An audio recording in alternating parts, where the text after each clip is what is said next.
Welcome back to the Word on Fire show. I'm Brandon Vaught, the host and the content director here at Word on Fire. Joining me is the great Bishop Robert Barron. Bishop Barron, good to talk with you.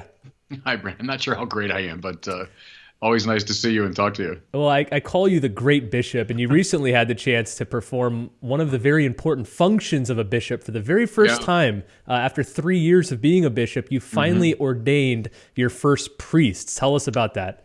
It was a thrill. It was a great honor. You're right. I mean, it's one of the maybe the distinctive thing that a bishop, qua bishop, can do is ordain priests. And the Dominicans asked me, I think it was last year, if I could ordain their guys, and there was a schedule problem last year. So I said, well, how about let's make sure we get it for 2019.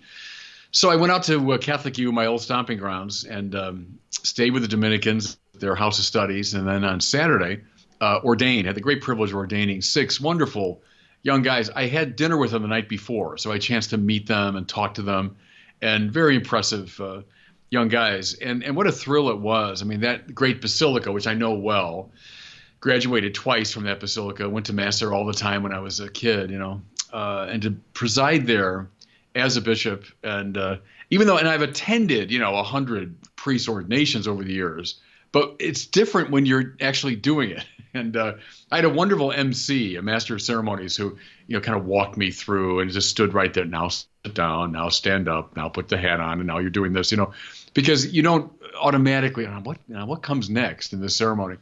But it was just a thrill for me, and delighted to meet those guys, and then to feel this bond. I mean, that I'll be connected to them for the whole of their priesthood. So it was marvelous. I know some people have asked you before, as a priest, whenever you're consecrating the Eucharist, do you feel something like the moment you consecrate the host? How about during ordination? Do you feel something when you're putting your hands on these guys and consecrating them? No, not in the sense of like an electrical surge or something, but no, I certainly got into it, emotionally, I would say, but I'm always careful to make a distinction between the objectivity of the sacraments. Even, the most wicked bishop who's feeling nothing whatsoever, but is doing the ritual of the church and has the ontological capacity to ordain, successfully ordains. And that's part of the beauty of what Augustine taught us, in the anti-Donatist controversy.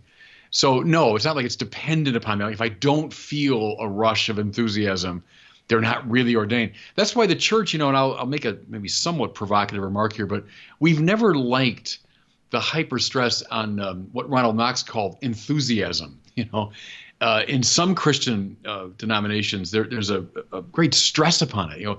Unless and until you feel the inrushing of the Holy Spirit, you're not really justified, or until you emotionally enter into the experience. We've always been reticent about that. Thank God, because I don't want religion dependent upon something as evanescent as my feelings, So it was indeed for me a very moving experience. But the validity, thank God, of the ordination didn't depend on my being moved by it. Well, God bless these 6 new Dominican priests, Yeah. these new sons of Bishop Barron. We wish them all the best. Bishop, Yeah. today we're going to talk about the Enlightenment. Now, the Enlightenment seems like a perennial source of conversation at the academic level, at the popular level. There have been several recent books, I've seen them in Barnes & Noble and Amazon, praising the Enlightenment. It seems like there's sort of a resurgence in interest today, and we're going to get to one of those books in particular in a minute, but I thought we could spend the first half of our conversation just talking about the Enlightenment in general, what it is, why it matters. So let's start with a basic question. What was the Enlightenment? Well, it's an intellectual movement that emerged in the, let's say, 17th, mostly 18th, and a little bit beginning of the 19th century would be the period. Thinkers such as, Descartes, Leibniz, Spinoza, Kant, Hegel. In our country, people like Thomas Jefferson, someone like Voltaire, someone like Tom Paine, Benjamin Franklin, would all be Enlightenment figures. I'd say, Brandon, to speak, again, very generically, 2 major strains in Enlightenment thought. One scientific, the other political. Both are very important. So the scientific Enlightenment, the emergence of the modern physical sciences, the scientific experimental method that we're so accustomed to, If I'll put it in classical terms, the shift from a more from a greater focus on final causality and formal causality to efficient and material causality. So one of the marks of classical Aristotelian science was a great stress upon purpose, finality, and also formality, the formal structure of things. With the scientific revolution, those two classical Aristotelian causes are bracketed, and the great stress is placed on the material cause, what things are made of, and the efficient cause, where they come from. Now think of someone like Newton, a classic Enlightenment scientific figure. So the rise of what we call the modern physical experimental sciences, I would say, is a major strain of Enlightenment thought. The other great strain is the political one. So now think of especially the French Revolution and the American Revolution, are two great expressions of the Enlightenment emphasis upon freedom of the individual, rights that are given to each person, the overcoming of the divine right of kings, the overcoming of the structures of the Ancien Régime, freedom of the press, freedom of assembly. Think of our Bill of Rights would be great political expressions of Enlightenment ideas. Think of a figure like Thomas Jefferson in our country, or James Madison, these great theoreticians of a modern democracy. They'd be expressing a lot of the political ideals of the Enlightenment.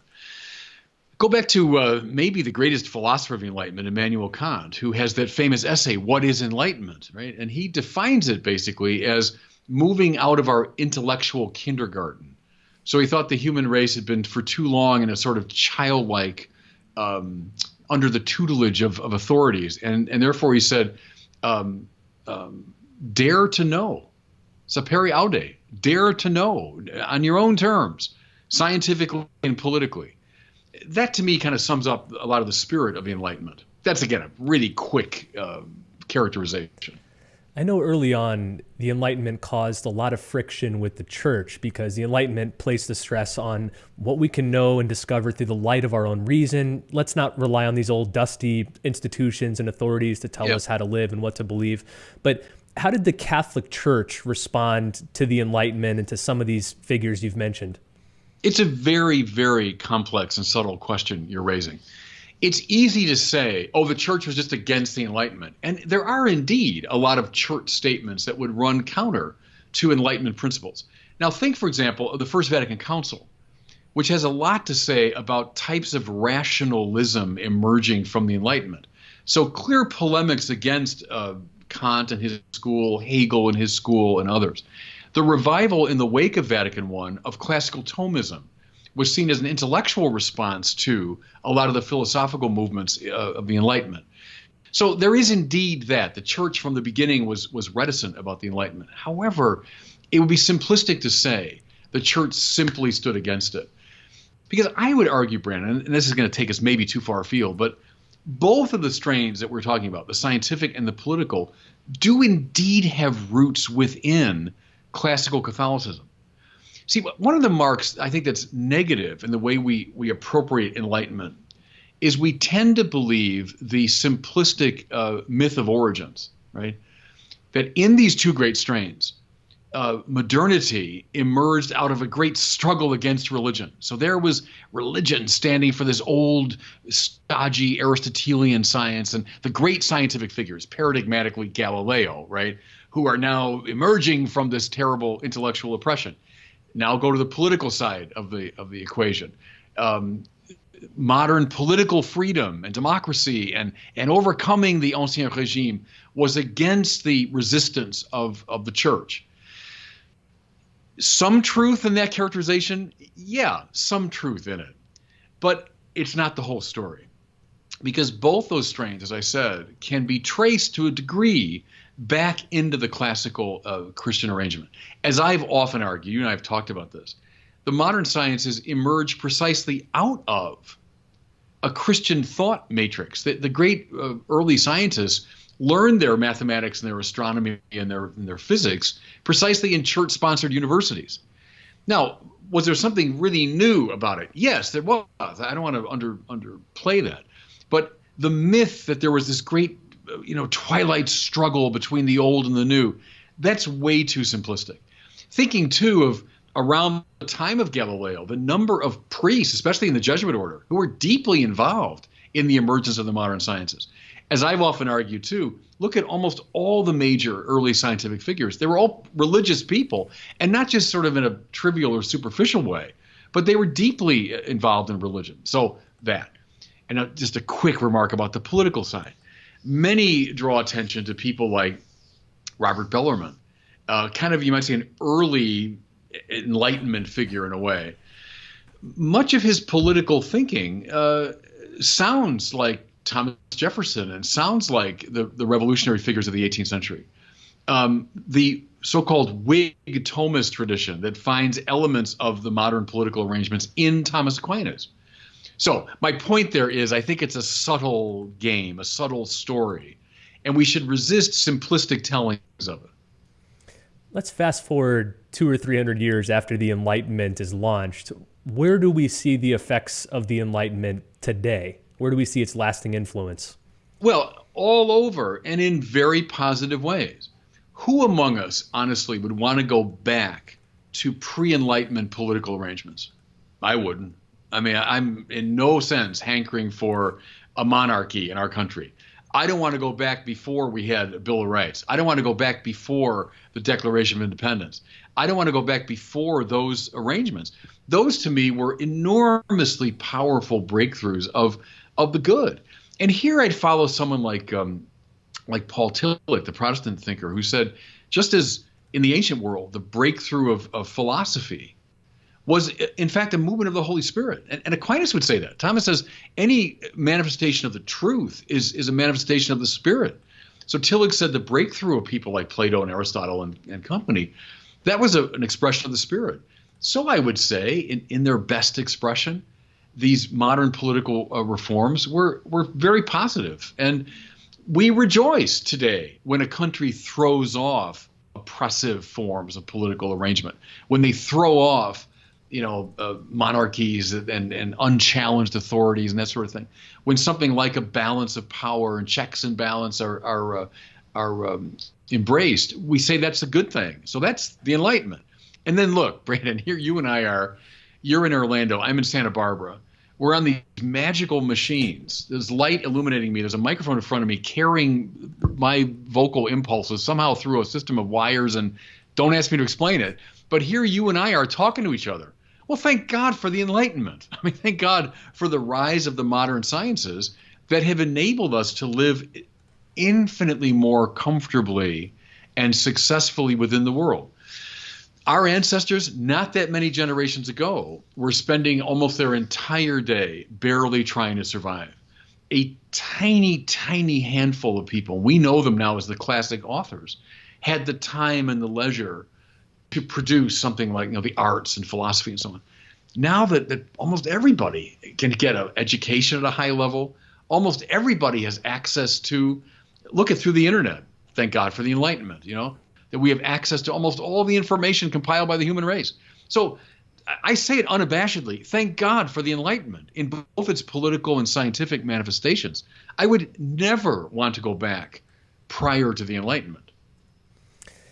When discussing the effects of the Enlightenment today, you've often highlighted how those two streams of the scientific revolution and then the political revolutions led today to things like scientism or the sort of culture of self-invention. Can you talk a little bit more about that? Yes. And so on purpose, I was trying to get very lyrical and very effusive in my praise of the Enlightenment. And I mean every word of it. And I wouldn't want to gainsay any of it. Okay, so I hope that's super clear to people. But as you suggest, it's Karl Barth's line I always remember is, see the moon in yonder sky, 'tis only half that meets the eye. I mean, or Carl Jung that would say, the brighter the light, often the darker the shadow that's cast. Right? If you have the bright light shining on something, and that's the Enlightenment, right? Light, Aufklärung in German, and it's le siècle des Lumières in French, the century of lights, light. Light is great. I love light. But the brighter the light, often the darker the shadow. Okay. And the two ways that you put it there is what I've argued. We love the sciences, but we don't like scientism. And that's a shadow of the Enlightenment. namely the reduction of all knowledge to the scientific form of knowledge. What's real and true is now reduced to what we can know and control through the scientific method. Now, look long time ago, not just today, but a long time ago, to early critics of the Enlightenment, people like Goethe in Germany, making exactly that argument.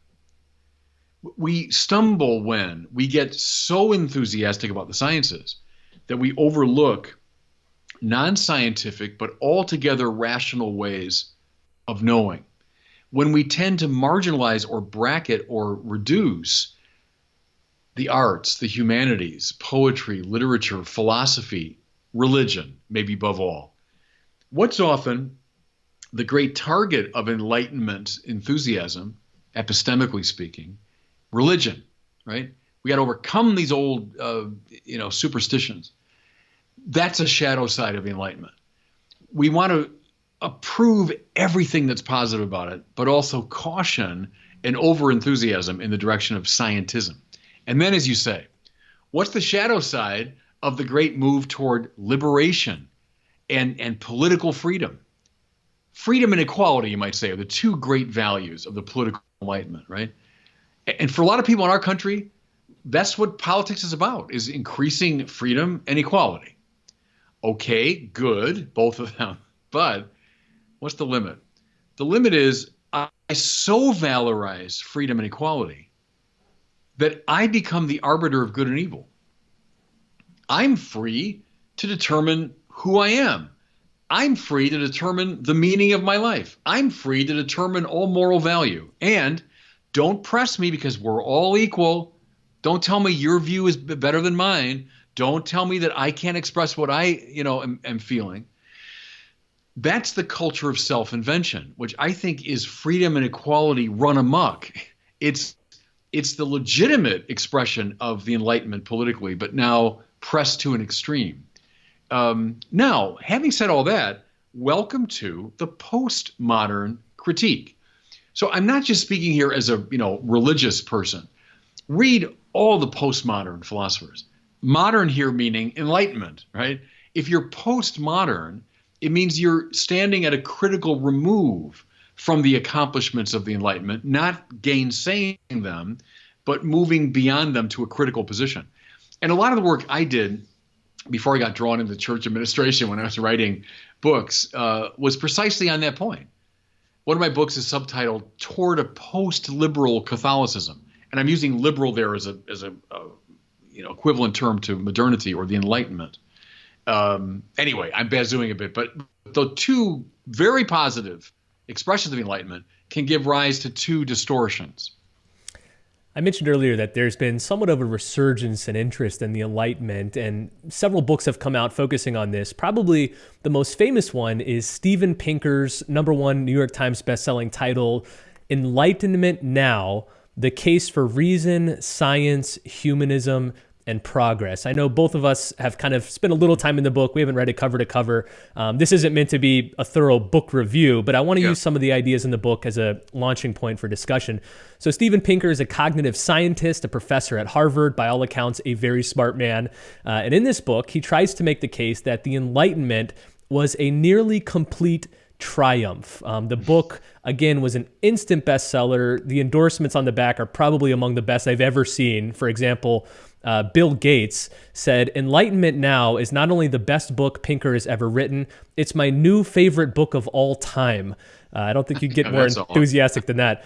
Now, here's what I want to focus on. In the book's description, it says this: in 75 jaw-dropping graphs, Pinker shows that life, health, prosperity, safety, peace, knowledge, and happiness are all on the rise, not only in the West, but worldwide. And this progress is not the result of some cosmic force. It is a gift of the Enlightenment, the conviction that reason and science can enhance human flourishing. What do you think about Pinker's overall assessment of our situation today? As far as it goes, that's right. I wouldn't contest any of it. I mean, have the advance of the sciences improved life? Yeah, in almost every way, physically speaking, right? So our ability to live longer, to be better fed, better clothed, to live in greater comfort, uh, freer of disease. Yeah, absolutely. Which is why I never want to go back behind it. Why I rejoice. When people, let's say, Bill Gates, you mentioned, if he, donates some of his enormous fortune to work on disease control in parts of the world, terrific. Where does that come from? Well, from the sciences. Where do they come from? Well, from the Enlightenment. Terrific, terrific. So, according to those measures of health and physical flourishing and length of life and all that, yeah, of course, and thank God for the Enlightenment. Now, the book also says, far from being a naive hope, the Enlightenment, we now know, has worked. Now, I guess what I'd want to ask you is, do you agree that it's quote unquote worked? And then how do you think he's defining that word worked? By what criteria is he measuring success? Well, and there's of course our problem. So affirming everything he said, but are we looking at life through a pretty narrow lens? A dimension of life. So all the things that he goes through, yeah, no question about it. But is there more to life than that? And does the scientism that's often implicit in, especially that kind of effusive glorification of the Enlightenment, lead to a impoverishment of life in other ways? Has the Enlightenment improved the arts? Well, I think it's a matter of indifference, really. Has the Enlightenment improved our philosophical grasp of the meaning of life? I don't think so. If you succumb to the scientism within the Enlightenment, it often disimproves our grasp of those things. Has it given us a clearer sense of how God is operating and how God is calling us? Not at all. I don't think it's really contributed to that. My point there is there's more to life than these measures that he has. Without for a second, I'm not proposing an either or. Not at all. I would say, in fact, that it's God, the unconditioned good, working through our reason to give rise to these wonderful things. Yeah, absolutely. Absolutely. But the danger implicit in the way he's analyzing is a certain shutting down of the analysis and a focusing in on certain dimensions of life to the expense of others that also need to be examined and looked at. You've mentioned a few of those missing variables. I think for me, the two most glaring omissions are morality and religion. Yeah. Like, how are we faring by those two criteria? Because today, we've talked so many times about the religious dwindling in the West, the rise of the nuns, and then by moral metrics, would we be able to say that today in the 21st century, by and large, we're a more morally healthy culture than, say, the 16th, 15th, 14th centuries? I don't know. Yeah, no, I agree with you. And see, another face of scientism is we so buy into the scientistic sort of take on things that we think of knowledge as, it moves up like this. You go from, the ancients and the Ptolemy, and then you advance, and then Galileo, and then Newton, and everything just keeps getting better and better, clearer and clearer. I'm not going to go back to Ptolemy to figure out how the planets are situated. I'm going to look at the latest science. Fine, that's true when it comes to the physical sciences. But is it true, for example, that the poetry written today is necessarily better than T.S. Eliot or than Dante or than Homer? Give me a break. Or that we see things with greater moral clarity today than Thomas Aquinas did or than Plato did? By no means. That our political philosophical perspective is necessarily better than what Plato had. Well, you can debate that, but we succumb to a sort of scientistic prejudice when it comes to the advance of knowledge. There's a lot more to life than what the Enlightenment illumines and delivers. And of course, Brandon, getting out of the religion side of it for a second, many of the postmodern critics, beginning with people like Goethe and Pascal even. Pascal is a forefather of postmodernity in many ways, because bright lights, again, good? Yeah, really good when you're dissecting something or you're doing surgery or you have to see with great clarity what's going on. But are bright lights always the best thing in life? Who wants to have a romantic dinner under bright light? And I'm being a little bit playful there, but it's making the point that the aggressive, illuminating light of the mind is not always the best way to approach some of the deeper and subtler questions of life. The Enlightenment style of reason.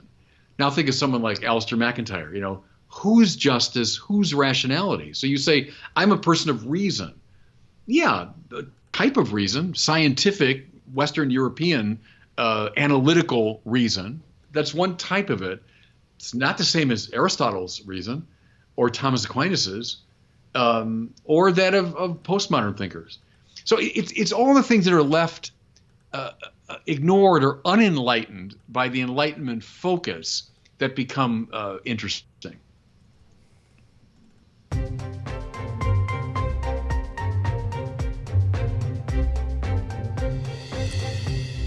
That sound means it's time for our weekly question from one of our listeners. If you would like to ask Bishop Barron a question, just visit askbishopbarron.com. You can record your question there on any device. Today we hear from Nick in Rhode Island, and he's got a question about the Old Testament in the Bible. So here's Nick's question.